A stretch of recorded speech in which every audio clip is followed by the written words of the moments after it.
On the morning of January 25th, 881, the most powerful empire on earth fell to a salt smuggler.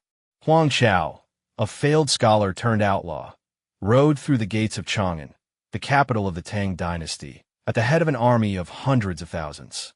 The emperor fled in the night. The palaces burned. An empire that had stood for nearly 3 centuries collapsed because it could not control the price of salt. Huang Chao did not start as a revolutionary. He was educated, ambitious, from a merchant family. He wanted to serve the empire. He sat for the civil service examinations twice and failed both times. The doors of power closed to him. So he turned to the only business where an ambitious man without connections could still make real money: salt smuggling. The government had declared a monopoly on salt. They set the prices artificially high, collected massive taxes, and made it illegal for anyone else to trade in this basic necessity of life. The official price was so inflated that ordinary people could barely afford it. Black markets flourished. Smugglers like Huang Chao became wealthy, defying a system that taxed survival itself. But the government wanted its cut. They cracked down on smugglers with brutal force. Huang Chao watched his livelihood threatened, his partners arrested, his profits confiscated. In 875, he made a choice. If the empire would not let him live within the law, he would tear the law down. He gathered thousands of followers, mostly other salt traders, smugglers, and impoverished farmers crushed by taxes.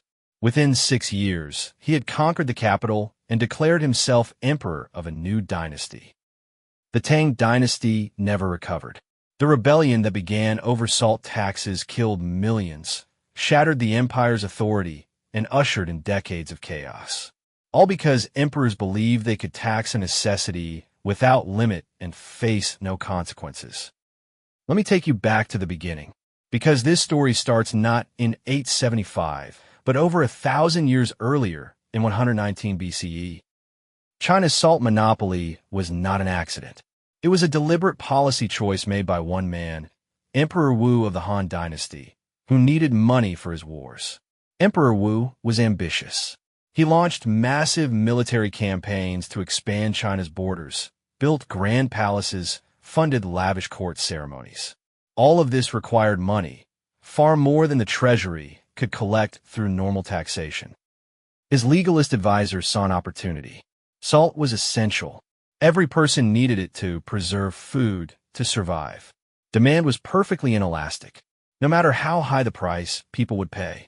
And salt production was concentrated in specific regions along the coast and certain inland mines. If the government controlled the sources, it could set any price it wanted. In 119 BCE, Emperor Wu decreed that salt and iron production would become state monopolies. 50 foundries were established. Each used hundreds or thousands of convict and conscript laborers. Private merchants were forbidden from producing or selling salt. Anyone caught smuggling faced severe punishment, often death. The system worked beautifully at first. Revenue poured into the imperial treasury. The wars were funded. The palaces were built. Salt became one of the primary sources of government income, sometimes accounting for 80 to 90% of state revenues in certain periods and regions.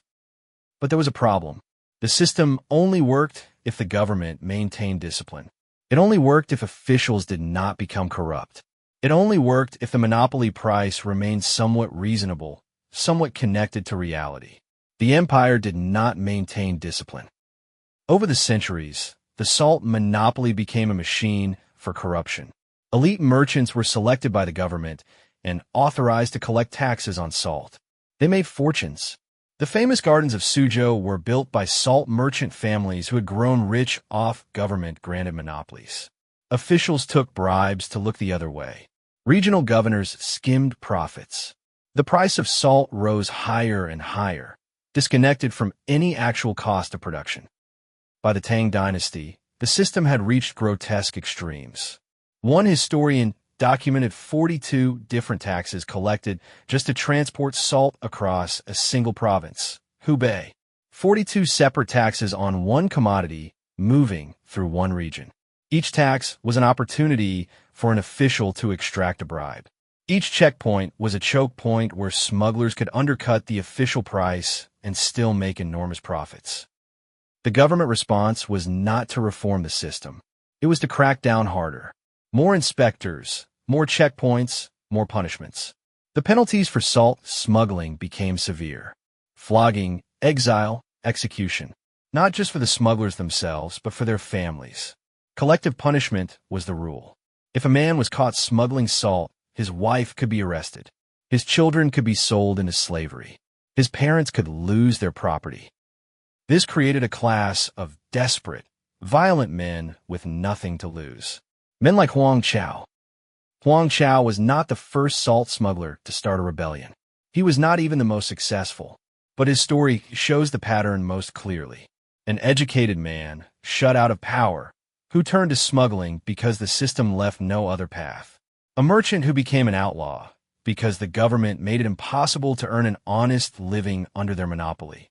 An outlaw who became a warlord because the state used violence to enforce an unjust system. By the 870s, the Tang Dynasty was rotting from within. Corruption was everywhere. The emperors were weak, controlled by eunuchs and court factions. Regional governors acted like independent kings. The tax burden on ordinary farmers had become unbearable. Rebellions broke out across the empire. Huang Chao joined one, led by another salt smuggler, Wang Xinji, in 875. When Wang Xinji was killed, Huang Chao took command. His army was not made up of professional soldiers. It was farmers who could not pay their taxes, merchants ruined by official corruption, smugglers facing execution, and workers conscripted into the government's salt monopolies who had escaped. They marched south and conquered Guangzhou, one of the richest trade cities in the world, in 879. Then they turned north toward the capital. On January 25, 881, Huang Chao entered Chang'an. Emperor Shizong had already fled. The imperial treasury was empty, looted by officials before they escaped. Huang Chao declared himself emperor of a new Qi dynasty. He promised to restore justice, to end the monopolies, to reduce taxes. He failed. Within 3 years, his rebellion had collapsed, not because the Tang Dynasty defeated him, but because he could not hold his coalition together. His own generals betrayed him. The Tang government bribed his nephew with money and titles. Huang Chao was assassinated in 884. But the Tang Dynasty was finished. The rebellion had shattered its authority. Regional warlords carved up the empire. For the next 50 years, China descended into chaos. The period known as the 5 Dynasties and 10 Kingdoms, one of the most violent and unstable eras in Chinese history. All of it traceable back to attacks on salt that had grown so oppressive, so corrupt, that it made rebellion seem like the only rational choice. And this was not the only time. In 1353, during the Yuan dynasty established by the Mongols, another salt merchant, named Zhang Shicheng, rebelled for the exact same reason. He was a salt shipper from Jiangsu province. The Yuan government imposed crushing taxes on salt traders. Zhang gathered his brothers and followers and conquered 3 major cities in a single year. His rebellion lasted over a decade and contributed to the collapse of Mongol rule in China. The pattern is identical. Government monopoly on a necessity. Prices raised to extractive levels. Corruption among officials. Smuggling as the only profitable business. Crackdown and violence. Rebellion. Every dynasty made the same mistakes, and every dynasty paid the price. Now, here is the part that should keep you awake at night. Everything that led to the collapse of the Tang Dynasty is happening again right now. The same pattern, the same mistakes, the same denial, and the same promises that this time will be different. It will not be different. In 881, the Chinese government believed it could tax salt without limit because people had no choice but to pay. Today, modern governments believe they can impose inflation, fuel taxes, and carbon taxes without limit because people have no choice but to pay. Inflation is a hidden tax on savings. When a government prints money to finance spending it cannot afford, it devalues every dollar, every euro, every yuan that ordinary people have saved. The government gets to spend new money at full value. By the time that money circulates through the economy, prices have risen and your savings by less. The wealth transfer is invisible, but it is real. You become poorer. The government spends more. Just like the salt monopoly. Fuel taxes work the same way. Governments claim they need revenue for infrastructure or climate goals.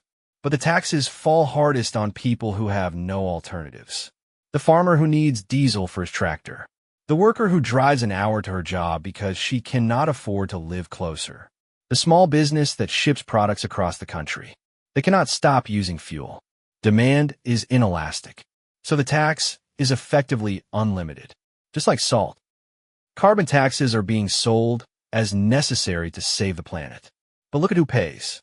Not the elite who fly private jets and live in multiple homes.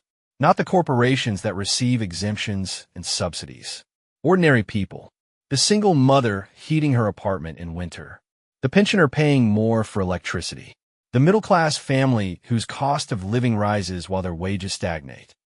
France saw what happens when you push this too far. In 2018, President Emmanuel Macron announced a fuel tax increase as part of a carbon reduction policy. The tax was relatively small, but it came on top of years of stagnant wages, rising costs, and a sense that elites were insulated from the consequences of their own policies. Hundreds of thousands of people took to the streets wearing yellow vests. The protests turned violent. The government was forced to back down. That was a warning. The yellow vest movement showed that when governments tax necessities beyond what people can bear, the social contract breaks. Huang Chao's rebellion showed the same thing in 875. The pattern is identical. But here is what most people miss. The rebellion is not the beginning of the crisis. It is the end. By the time Huang Chao marched on Chang'an, the Tang Dynasty was already dead. It just did not know it yet. The corruption was structural. The fiscal system was unsustainable. The monopolies had hollowed out the economy. The rebellion was simply the moment when the facade collapsed. We are in that same position now. Western governments have made promises they cannot keep. Pensions, healthcare, social programs, all funded by debt and money printing. The fiscal math does not work. Everyone who looks at the numbers honestly knows this.